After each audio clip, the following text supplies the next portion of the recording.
En las tierras áridas de Tlaxcala, donde el polvo se mezcla con secretos ancestrales, una mujer cruzó el umbral de lo prohibido y desató el horror que cambiaría a un pueblo para siempre. El año de 1952 había llegado a Tlaxcala con la promesa de cosechas moderadas y la continuación de una vida campesina que poco había cambiado desde tiempos de la colonia. En el pequeño pueblo de San Miguel Contla, enclavado entre cerros secos y campos de maíz que luchaban contra la tierra poco generosa, la gente vivía bajo el peso de tradiciones que se transmitían de generación en generación como cadenas invisibles. Era un lugar donde los chismes volaban más rápido que las águilas sobre los volcanes, donde cada movimiento extraño era observado, juzgado y comentado en voz baja durante las misas de domingo. Nadie en San Miguel Contla hubiera imaginado que ese año quedaría marcado en la memoria colectiva no por alguna celebración religiosa o cosecha abundante, sino por un escándalo tan perturbador que incluso décadas después, los ancianos evitarían hablar de ello frente a los niños. La protagonista de esta historia era Refugio Martínez, una mujer de 32 años cuya vida había transcurrido en la monotonía más absoluta. Refugio había nacido en una familia de campesinos pobres, tan pobres que el hambre era un invitado frecuente en su mesa de madera carcomida. Su rostro, curtido prematuramente por el sol implacable del altiplano, mostraba arrugas profundas alrededor de los ojos, esos ojos negros que parecían guardar secretos que nadie se atrevía a preguntar. Su cabello oscuro, siempre recogido en un chongo apretado, comenzaba a mostrar hebras plateadas que ella nunca se molestaba en ocultar. El esposo de Refugio, Teodoro Sánchez, era un hombre 20 años mayor que ella, un viudo que la había tomado por esposa cuando ella apenas tenía 15 años. El arreglo había sido pactado entre su padre y Teodoro a cambio de 3 cabras y la promesa de que la muchacha no moriría de hambre. Teodoro era conocido en el pueblo por su carácter áspero, por sus manos rudas que sabían tanto de arar la tierra como de golpear a quien lo contrariara. Los vecinos habían escuchado más de una vez los gritos de Refugio provenientes de aquella casa de adobe que se levantaba al final del camino de tierra, donde terminaba el pueblo y comenzaba el campo abierto. Durante 17 años, Refugio había cumplido con sus deberes de esposa de la manera en que se esperaba en aquellos tiempos. Cocinaba, limpiaba, lavaba la ropa en el río junto a las demás mujeres, asistía a misa los domingos y soportaba en silencio las palizas ocasionales de Teodoro cuando el pulque le nublaba el juicio. Pero algo dentro de ella se había ido agrietando con el paso de los años, como la tierra seca en tiempo de sequía. Esas grietas invisibles se habían convertido en abismos, y en el fondo de esos abismos crecía una oscuridad que ni ella misma comprendía del todo. La propiedad de Teodoro incluía un pequeño establo donde guardaba 2 toros que había adquirido con mucho esfuerzo durante varios años de trabajo. Eran animales magníficos, bestias poderosas de pelaje negro azabache que brillaba bajo el sol. El más grande se llamaba Centella, un toro de casi 600 kilos con cuernos que se curvaban hacia adelante como lanzas mortales. El segundo, ligeramente más joven pero igual de imponente, respondía al nombre de Lucero, llamado así por una mancha blanca en forma de estrella que tenía en la frente. Estos animales representaban la mayor inversión de Teodoro, su seguro contra el hambre y la pobreza. Los cuidaba con un esmero que nunca había mostrado hacia su esposa. Cada mañana, antes del amanecer, bajaba al establo para alimentarlos, limpiar sus corrales y asegurarse de que tuvieran agua fresca. Refugio observaba desde la distancia cómo su marido acariciaba el lomo de aquellas bestias, cómo les hablaba con una suavidad que ella nunca había escuchado dirigida hacia su persona. Fue precisamente esa atención desmedida de Teodoro hacia los animales lo que comenzó a sembrar algo extraño en la mente de Refugio. Pasaba horas mirando por la ventana de la cocina, observando cómo su esposo desaparecía en el establo. A veces tardaba tanto que ella se preguntaba qué diablos podía hacer un hombre con 2 toros durante tantas horas. La soledad de Refugio era absoluta. No había tenido hijos, algo que el pueblo atribuía a un castigo divino o a la esterilidad de uno de los dos. Nadie sabía con certeza. No tenía amigas cercanas, pues las mujeres del pueblo la veían con recelo, como si la desgracia que emanaba de su vida pudiera contagiarse. Las tardes eran las peores. Cuando Teodoro se marchaba al pueblo a beber con los demás hombres o a jugar cartas en la trastienda de Don Abundio, Refugio quedaba completamente sola en aquella casa que parecía más una prisión que un hogar. El silencio era tan pesado que podía sentirlo sobre sus hombros como un costal de piedras. Solo el mugido ocasional de los toros rompía esa quietud opresiva. Una tarde de marzo, cuando el calor comenzaba a apretar y las nubes de polvo se levantaban con cada ráfaga de viento, Refugio tomó una decisión que cambiaría todo. Teodoro había partido hacia Tlaxcala capital para vender unos costales de frijol, un viaje que le tomaría al menos 2 días completos. Ella se encontraba sola, completamente sola, con solo los toros como compañía en aquella propiedad apartada. Algo la llamó hacia el establo. No era curiosidad simple, ni siquiera podía definirlo como un impulso consciente. Era como si una fuerza invisible tirara de ella, como si voces que solo ella podía escuchar la guiaran hacia aquel lugar que olía a paja, estiércol y el aliento cálido de las bestias. Refugio caminó despacio por el camino de tierra que separaba la casa del establo, sintiendo como el corazón le latía con fuerza contra las costillas. El sol de la tarde proyectaba su sombra alargada sobre el suelo agrietado. Cuando abrió la puerta de madera del establo, el chirrido de las bisagras oxidadas resonó en el silencio. Los 2 toros levantaron sus enormes cabezas para mirarla. Sus ojos oscuros, húmedos y profundos, parecían estudiarla con una inteligencia que ella nunca antes había notado.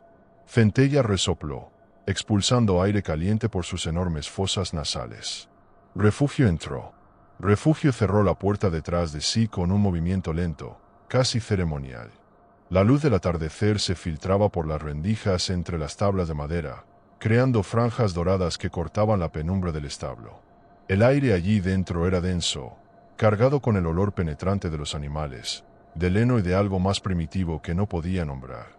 Se quedó de pie junto a la entrada durante varios minutos, simplemente observando a las 2 bestias que la miraban con esa calma característica del ganado, masticando con movimientos lentos y rítmicos. Centella, el toro más grande, se acercó a la cerca de su corral. Sus cascos producían un sonido sordo contra el suelo de tierra compactada. Refugio extendió una mano temblorosa y tocó el hocico húmedo del animal. La textura era suave, casi aterciopelada, y el calor que emanaba de la bestia era reconfortante de una manera que la desconcertaba. Centella no se apartó, sino que presionó suavemente su enorme cabeza contra la mano de la mujer, como un gato gigantesco buscando afecto. En ese momento, algo se rompió dentro de Refugio. Algo que había estado contenido durante 17 años de matrimonio frío, de noches solitarias, de maltrato silencioso. Lágrimas comenzaron a rodar por sus mejillas mientras acariciaba al toro, mientras sentía bajo sus dedos la vida palpitante de aquella criatura que no la juzgaba, que no la golpeaba, que simplemente existía en su presencia sin exigir nada. Los días siguientes, Refugio encontró excusas para pasar más tiempo en el establo. Comenzó a encargarse de alimentar a los toros, una tarea que antes era exclusiva de Teodoro. Cuando su marido regresó de Tlaxcala, ella simplemente le dijo que quería ayudar más con los animales, que se sentía inútil pasando todo el día en la casa. Teodoro, sorprendido pero complacido de librarse de parte del trabajo, aceptó sin hacer demasiadas preguntas. Después de todo, el cuidado de los toros era agotador, y tener ayuda significaba más tiempo para él en la cantina. Lo que Teodoro no sabía, lo que nadie en San Miguel Contla podía siquiera imaginar, era que Refugio había comenzado a desarrollar una relación con aquellas bestias que iba mucho más allá de lo que cualquier mente racional podría considerar normal. Pasaba horas hablándoles, contándoles sus penas, sus miedos, sus sueños rotos. Los toros la escuchaban con sus grandes ojos fijos en ella. Y en esos momentos, Refugio sentía una conexión que nunca había experimentado con otro ser vivo. Pero la conexión fue transformándose en algo más oscuro. Las noches en que Teodoro llegaba borracho y caía dormido de inmediato, Refugio salía de la casa descalza, envuelta solo en su camisón blanco, y caminaba hasta el establo bajo la luz de la luna. Allí, en la oscuridad apenas interrumpida por la luz plateada que se filtraba por las rendijas, se sentaba en el suelo junto a los corrales y dejaba que los toros se acercaran a ella. Apoyaba su cabeza contra los barrotes, cerraba los ojos y se dejaba envolver por el calor y el olor de aquellas criaturas. Fue en una de esas noches cuando cruzó la línea definitiva. No hubo un momento de decisión clara, no hubo un instante preciso en el que Refugio pensara conscientemente lo que estaba a punto de hacer. Fue más bien un deslizamiento gradual hacia un abismo que había estado llamándola desde hace semanas. La soledad la había consumido tanto, la había vaciado de tal manera, que buscaba llenar ese vacío con lo que fuera, sin importar cuán antinatural o prohibido fuera. Entró al corral de Centella. El toro, acostumbrado ya a su presencia constante, no mostró alarma. Refugio se arrodilló en la paja, con el corazón latiéndole tan fuerte que podía escucharlo en sus oídos. Sus manos temblaban mientras alcanzaba al animal, mientras se permitía cruzar ese umbral que separaba lo humano de lo bestial. Lo que ocurrió aquella noche en el establo fue algo que desafió todas las leyes de Dios y de los hombres, algo que ni siquiera en sus momentos más oscuros ella hubiera imaginado posible. Pero sucedió. Y siguió sucediendo. Noche tras noche, cuando la luna crecía o menguaba en el cielo de Tlaxcala, Refugio visitaba el establo. A veces iba con Centella, otras con Lucero. Se había convencido a sí misma de que aquello era amor, una forma retorcida de afecto que llenaba el vacío que Teodoro había dejado en su alma. Los toros se habían convertido en sus confidentes, en sus amantes, en lo único en su vida que le proporcionaba algo parecido a la ternura, aunque esa ternura estuviera completamente pervertida. El problema con los secretos oscuros es que eventualmente encuentran la manera de salir a la luz. Todo comenzó a desmoronarse una mañana de junio, cuando doña Petra, la vecina más cercana de los Sánchez, decidió llevarles unos tamales que había hecho en exceso.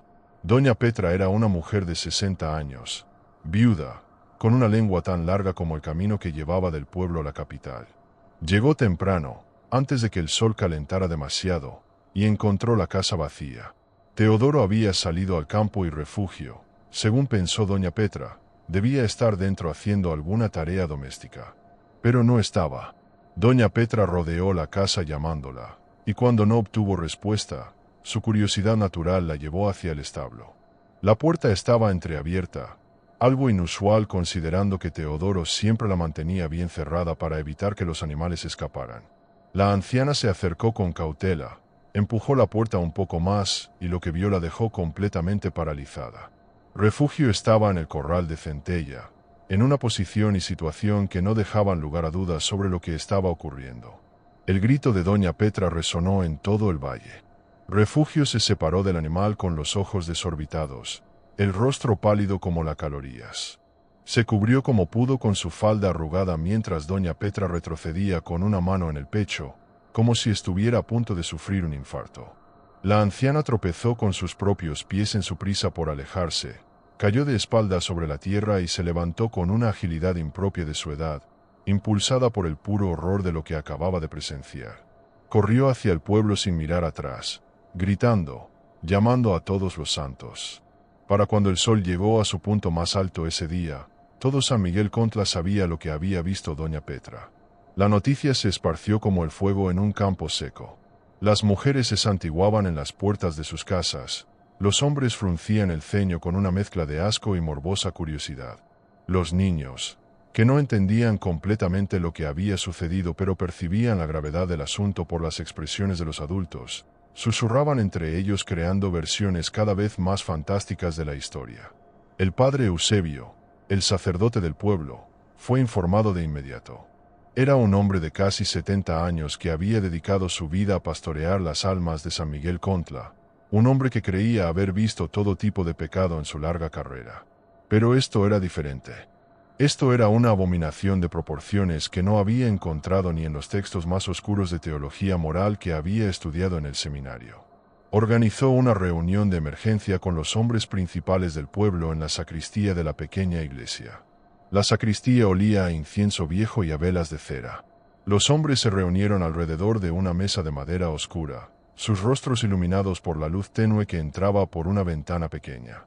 Estaban don Abundio, el dueño de la tienda general, don Carmelo, el presidente municipal, don Froilán, el hombre más rico del pueblo que poseía varias hectáreas de tierra, y otros 5 hombres de influencia. Teodoro Sánchez no había sido invitado, por razones obvias. El padre Eusebio habló con voz grave, midiendo cada palabra. Les explicó que doña Petra, una mujer piadosa y respetable, había sido testigo de algo que desafiaba toda comprensión humana. Cuando terminó de relatar los hechos, El silencio en la sacristía era tan denso que podía cortarse con un cuchillo. Don Abundio fue el primero en hablar, su voz temblando con una mezcla de indignación y repugnancia. «Es obra del demonio, padre. No hay otra explicación. Esa mujer está posesa». Los demás asintieron con movimientos rígidos de cabeza. En 1952, en un pueblo como San Miguel Contla, las explicaciones sobrenaturales para comportamientos inexplicables eran la norma. La idea de que Refugio pudiera estar actuando por voluntad propia, impulsada por la soledad extrema, el maltrato crónico y una mente fracturada por años de sufrimiento, no se les ocurría. Era más fácil, más comprensible, culpar a fuerzas demoníacas. «Debemos actuar con rapidez», continuó el padre Eusebio, ajustándose los lentes sobre el puente de la nariz. «Esta mancha no puede permanecer en nuestra comunidad. Debemos informar a las autoridades estatales de inmediato». Don Carmelo, el presidente municipal, asintió con solemnidad. «Enviaré un telegrama a Tlaxcala capital esta misma tarde. Esto debe ser manejado por gente con más autoridad que nosotros». Pero había otro asunto que debía resolverse de inmediato. ¿Qué hacer con Teodoro Sánchez? El hombre había sido deshonrado de la manera más vil imaginable. Su esposa lo había traicionado con sus propios animales, sus posesiones más valiosas. Algunos de los hombres presentes sentían una lástima genuina por él. Otros simplemente veían la situación como el chisme más jugoso que había ocurrido en décadas. Mientras los hombres deliberaban en la sacristía, Refugio permanecía encerrada en su casa. Después de que doña Petra la descubriera, había corrido de vuelta, cerrado todas las puertas y ventanas, y se había acurrucado en un rincón de su habitación. Sabía perfectamente lo que vendría. En un pueblo como San Miguel Contla, no había posibilidad de perdón, no había camino hacia la redención. Lo que había hecho era imperdonable ante los ojos de Dios y de los hombres. Las horas pasaron con una lentitud agónica. Refugio podía escuchar voces afuera, murmullos que crecían en volumen a medida que más gente se congregaba cerca de su propiedad. Nadie se atrevía a acercarse demasiado, como si el pecado que ella había cometido pudiera contagiarse a través del aire. Se asomó por una rendija de la ventana y vio a un grupo de mujeres del pueblo, todas con rebozos oscuros, todas mirando hacia su casa con expresiones de horror y fascinación morbosa. Cuando Teodoro regresó del campo al anochecer, encontró a medio pueblo reunido cerca de su propiedad. La confusión inicial se transformó rápidamente en comprensión cuando don Abundio se acercó a él. Con la mayor delicadeza posible dadas las circunstancias, le informó de lo que había sucedido. El rostro de Teodoro pasó del bronceado oscuro a un rojo encendido, luego a una palidez mortal. Sus manos, esas manos rudas que conocían el trabajo duro, se cerraron en puños tan apretados que los nudillos se pusieron blancos. No dijo una palabra. Simplemente caminó hacia su casa con pasos largos y decididos. La puerta cedió bajo una patada brutal. Refugio, que había estado esperando ese momento, no intentó huir ni defenderse. Se quedó en su rincón, mirando a su esposo con ojos vacíos, como si ya estuviera muerta por dentro. Teodoro la agarró del brazo con una fuerza que le dejó moretones inmediatos. La arrastró fuera de la casa mientras ella tropezaba con sus propios pies. «Perra inmunda», rugió Teodoro, su voz quebrándose en una mezcla de rabia y humillación. «Me has deshonrado. Has deshonrado mi casa, mi nombre, todo». La arrojó al suelo frente a la multitud que se había formado. Refugio cayó de rodillas, con el polvo pegándose a su rostro húmedo por las lágrimas. La multitud observaba en silencio, un silencio pesado lleno de juicio. Algunas mujeres tapaban los ojos de sus hijos, aunque los niños se las arreglaban para mirar entre los dedos de sus madres. Teodoro se dirigió entonces al establo. La multitud lo siguió, manteniendo una distancia prudente. Cuando entró y vio a sus dos toros, esos animales que había cuidado con tanto esmero, algo se rompió dentro de él también. No podía mirarlo sin imaginar lo que había ocurrido, sin ver en sus ojos bovinos una burla silenciosa a su hombría. Regresó a la casa y salió con su rifle. El padre Eusebio, que había llegado junto con los demás, intentó detenerlo. «Teodoro, hijo mío, la violencia no es la respuesta. Debemos esperar a las autoridades». Pero Teodoro no escuchaba. Cargó el rifle con manos temblorosas y regresó al establo. 2 disparos resonaron en el valle, seguidos de los mugidos agonizantes de las bestias. El silencio que siguió fue absoluto. Teodoro salió del establo con el rifle aún humeante, con lágrimas corriendo por sus mejillas arrugadas. No eran lágrimas por los animales, sino por la humillación, por la pérdida de su honor, por el hecho de que su nombre sería recordado en el pueblo por generaciones como el del hombre cuya esposa lo había traicionado con ganado.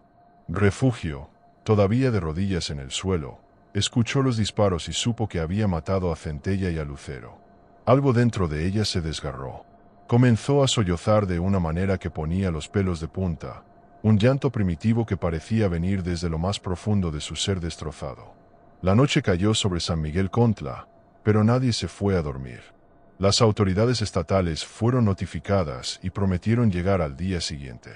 Mientras tanto, Refugio fue encerrada en el cuarto trasero de la presidencia municipal, una habitación pequeña que normalmente se usaba para almacenar documentos.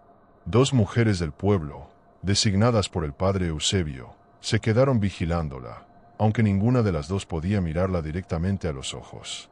Las 2 mujeres que vigilaban a Refugio eran Trinidad Flores y Esperanza Mejía, ambas viudas que el padre Eusebio consideraba lo suficientemente fuertes moralmente para cumplir con esta tarea desagradable. Se sentaron en sillas de madera junto a la puerta, con rosarios entre sus dedos y expresiones severas en sus rostros. Refugio estaba sentada en el suelo de tierra apisonada, con la espalda contra la pared fría, mirando al vacío. Durante toda la noche, Refugio no pronunció una sola palabra. Su silencio era más perturbador que cualquier confesión o súplica de perdón hubiera sido. Trinidad y Esperanza murmuraban oraciones entre ellas, lanzando ocasionalmente miradas furtivas hacia la mujer caída. En sus mentes, intentaban comprender qué podía llevar a un ser humano a cometer semejante aberración, pero no encontraban respuestas que tuvieran sentido dentro de su marco de comprensión del mundo.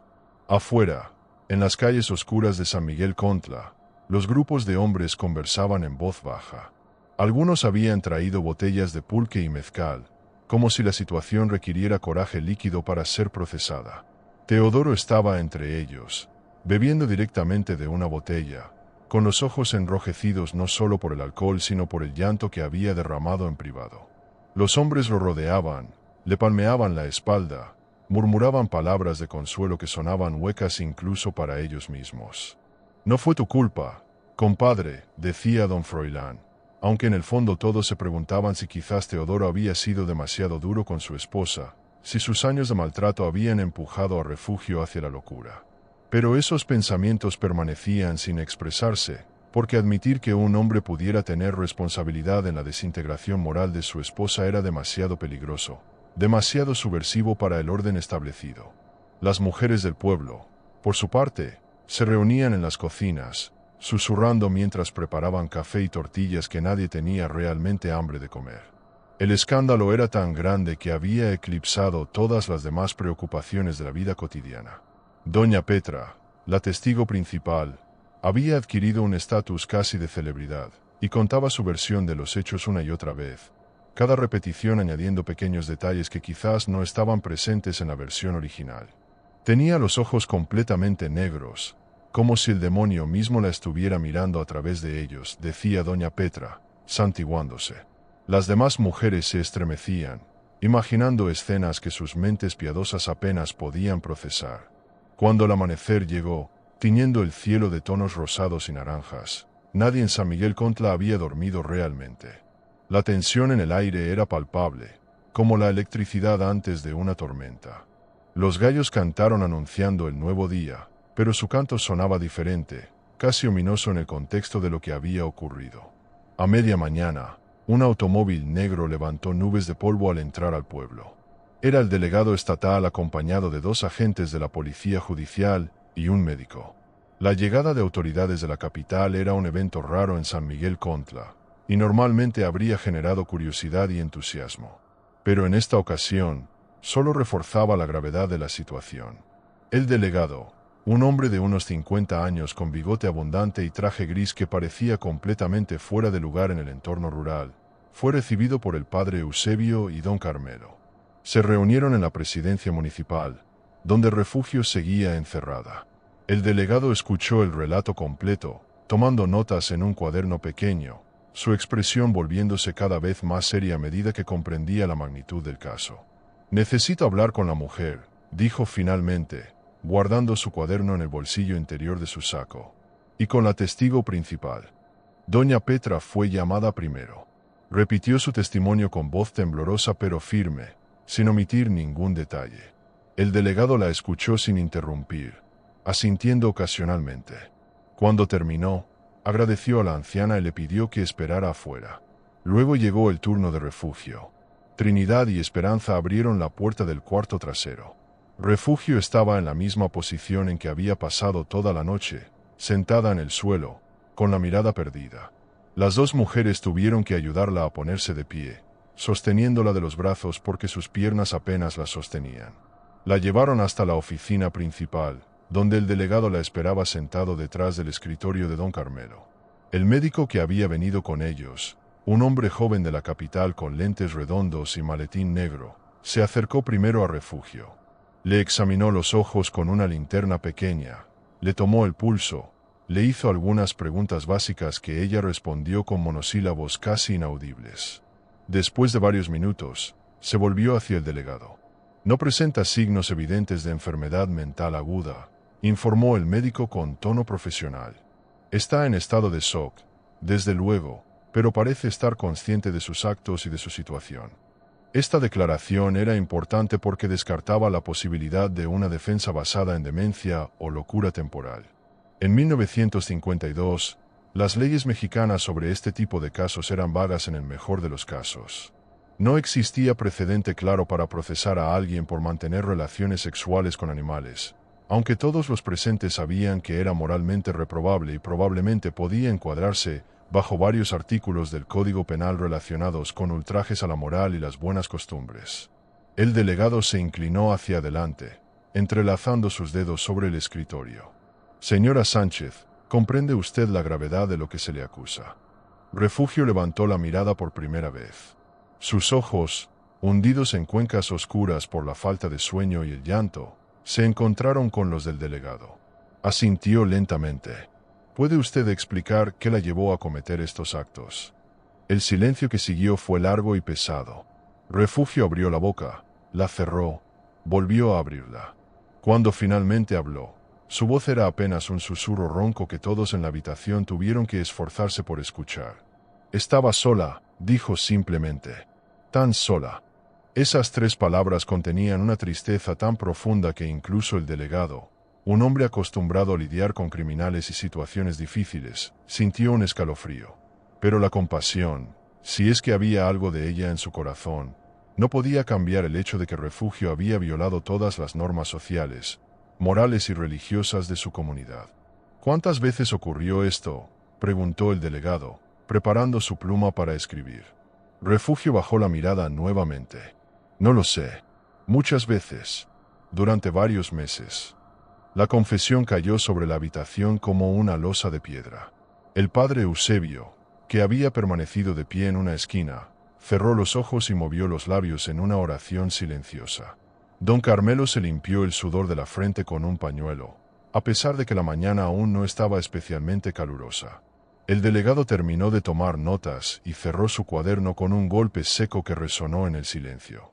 Se puso de pie, ajustándose el saco, y miró a Refugio con una mezcla de repugnancia profesional y algo que podría haber sido lástima, aunque él jamás lo admitiría. «Señora Sánchez, queda usted detenida bajo custodia del estado de Tlaxcala. Será trasladada a la capital para enfrentar cargos por ultrajes a la moral pública y actos contra natura. ¿Comprende?» Refugio asintió sin levantar la mirada del suelo. Ya no tenía lágrimas que derramar. Se había vaciado completamente durante la noche, como un pozo seco en tiempo de sequía. Los dos agentes judiciales se acercaron y le colocaron unas esposas en las muñecas, el metal frío mordiendo su piel lastimada. Cuando la sacaron de la presidencia municipal, la multitud que se había congregado afuera se apartó como el mar rojo, creando un pasillo hacia el automóvil negro. Refugio caminó con la cabeza gacha, escuchando los murmullos, los insultos susurrados, los escupitajos que algunas mujeres lanzaban en su dirección. Alguien le arrojó una piedra pequeña que rebotó en su hombro, pero los agentes no hicieron nada por detener a la multitud enfurecida. Teodoro observaba desde la puerta de la cantina de Don Abundio, con una botella en la mano y los ojos inyectados en sangre. Cuando Refugio pasó frente a él, sus miradas se encontraron por un breve instante. En los ojos de él había odio, humillación y algo más profundo que ninguno de los dos podría nombrar jamás. En los de ella, solo había un vacío absoluto. La metieron en el asiento trasero del automóvil. El motor arrancó con un rugido y el vehículo comenzó a alejarse, levantando nubes de polvo que oscurecieron temporalmente la vista del pueblo. La gente observaba en silencio mientras el automóvil se hacía cada vez más pequeño en el horizonte, llevándose a Refugio hacia un destino que todos sabían sería terrible. En la capital de Tlaxcala, el caso de Refugio Martínez causó conmoción. Los periódicos locales publicaron artículos sensacionalistas con titulares que bordeaban lo obsceno. La bestia de San Miguel Contla la llamaban algunos, la mujer demonio otros. Los detalles del caso, distorsionados y amplificados con cada repetición, se esparcieron por todo el estado y más allá. Las autoridades judiciales se enfrentaron a un dilema legal complejo. El Código Penal de 1952 no tenía provisiones específicas para este tipo de casos. Después de semanas de deliberación, decidieron procesarla bajo los cargos de ultrajes a la moral pública, escándalo y conducta degradante. La sentencia fue de 3 años en el Reformatorio Estatal para Mujeres, una institución sombría ubicada en las afueras de Puebla. El reformatorio era un edificio de piedra gris rodeado de muros altos coronados con alambre de púas. Allí, Refugio fue tratada como una paria incluso entre las demás reclusas. Su caso era conocido por todas, y las mujeres que compartían su encierro, criminales, prostitutas y ladronas, la miraban con una mezcla de asco y morbosa fascinación. Refugio pasó sus días en un aislamiento casi completo, trabajando en el taller de costura del reformatorio, cosiendo uniformes con dedos que se movían mecánicamente mientras su mente vagaba por lugares oscuros. Nunca recibió visitas. Teodoro jamás fue a verla, y para cuando ella salió del reformatorio 3 años después, él había muerto de cirrosis, el hígado destruido por años de alcoholismo que se habían intensificado después del escándalo. La propiedad había sido vendida para pagar deudas, y no quedaba nada del lugar donde había ocurrido aquella abominación, excepto los cimientos de piedra del establo que nadie quiso comprar ni demoler. Cuando Refugio regresó a Tlaxcala en 1955, era una mujer completamente diferente. El tiempo en prisión la había envejecido prematuramente. Su cabello, ahora completamente gris, estaba cortado corto y sin forma. Su rostro, siempre delgado, se había vuelto casi cadavérico. Pero lo más inquietante era su mirada, esos ojos que ya no reflejaban nada, como espejos rotos que no podían capturar ninguna imagen. No regresó a San Miguel Contla. Hubiera sido un suicidio social, y probablemente uno literal también. En cambio, se instaló en un barrio pobre de la capital, en una vecindad donde nadie la conocía o donde la gente tenía suficientes problemas propios como para preocuparse por el pasado de una mujer solitaria. Consiguió trabajo como lavandera, fregando ropa ajena en una lavandería comunal, ganando apenas lo suficiente para pagar una habitación diminuta y comer una vez al día. Los años pasaron con una monotonía gris. Refugio vivió en las sombras, evitando el contacto con otros seres humanos tanto como le era posible. No hizo amigos, no formó vínculos. Existía, simplemente existía, como un fantasma que vagaba por las calles de Tlaxcala sin dejar huella real de su paso. Murió en 1968, a los 48 años, aunque parecía tener 20 más. La encontraron en su habitación 3 días después de su muerte, cuando el casero fue a cobrar la renta atrasada. Había muerto de causas naturales, según el médico forense, probablemente un paro cardíaco. Nadie reclamó su cuerpo. Fue enterrada en una fosa común del Panteón Municipal, sin lápida, sin nombre grabado en piedra, sin nadie que llorara su partida. En San Miguel Contla, la historia de Refugio Martínez se convirtió en leyenda urbana, en el tipo de relato que las madres contaban a sus hijas en voz baja como advertencia de lo que podía suceder cuando una mujer perdía el camino de la rectitud. Con el paso de las décadas, los detalles se distorsionaron aún más. Algunos decían que había sido poseída por demonios, otros que era una bruja que había hechizado a los animales. Los hechos reales, ya de por sí perturbadores, fueron embellecidos con elementos sobrenaturales que los hacían más fáciles de procesar para las mentes que no podían aceptar que una mujer común, destruida por la soledad y el maltrato, pudiera llegar a tales extremos. El establo donde ocurrieron aquellos actos nunca fue reconstruido. Los cimientos de piedra permanecieron allí durante décadas, cubiertos gradualmente por maleza y tierra. Los niños del pueblo inventaron historias de fantasmas que habitaban el lugar. Decían que en las noches de luna llena podían escucharse mugidos fantasmales de los toros muertos. Nadie se atrevía a acercarse después del anochecer. La casa de los Sánchez eventualmente se derrumbó por abandono y falta de mantenimiento. Para los años 80, solo quedaban algunos muros en pie, testimonios silenciosos de una tragedia que el pueblo prefería olvidar pero que permanecía grabada en la memoria colectiva como una cicatriz que nunca termina de sanar. Lo más perturbador de esta historia no son los actos en sí mismos, por más aberrantes que fueran, sino lo que revelan sobre la condición humana en su punto más bajo. Refugio Martínez no era un monstruo nacido del infierno. Era una mujer rota por circunstancias que la superaron, por un sistema que la atrapó en un matrimonio sin amor, por una sociedad que no ofrecía escape ni compasión. Su historia es un recordatorio oscuro de que la soledad extrema, combinada con años de abuso y desesperación, puede llevar a cualquier ser humano a cruzar líneas que nunca imaginaron posibles. Y quizás lo más aterrador es preguntarse, ¿cuántas otras historias similares permanecen ocultas en los rincones oscuros de pueblos olvidados, enterradas bajo capas de vergüenza y silencio, esperando ser descubiertas? Así concluye esta historia que nos recuerda que la realidad puede ser más perturbadora que cualquier ficción.